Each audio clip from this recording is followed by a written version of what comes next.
ஒரு கன்னிகை கர்ப்பவதியாகி ஒரு குமாரனை பெறுவாள், அவருக்கு இம்மானுவேல் என்று பெயரிடுவார்கள் என்று சொன்னான். இம்மானுவேல் என்பதற்கு தேவன் நம்மோடு கூட இருக்கிறார் என்று அர்த்தமாம்.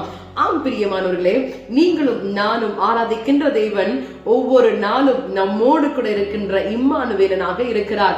நம்மை ஒரு நாளும் கைவிடாதவராக, ஒரு நாளும் நம்மை விட்டு விலகிடாதவராக, ஒவ்வொரு நிமிஷமும் ஒவ்வொரு இமை பொழுதும் நம்மை தம்முடைய மகிமையினால நிறைத்து நம்மோடு கூட இருந்து நம்மை வழிநடத்த நல்ல தேவனாய் அவர் நம்முடைய மத்தியில இருக்கிறார். இந்த நாளிலும் இம்மானுவேலரை ஆராதிக்க நம்மை விட்டுக் கொடுப்போமா? Praise the Lord.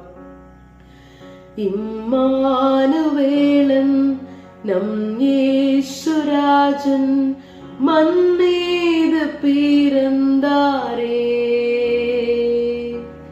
விண்ணவர் போற்ற மன்னவர் துதிக்க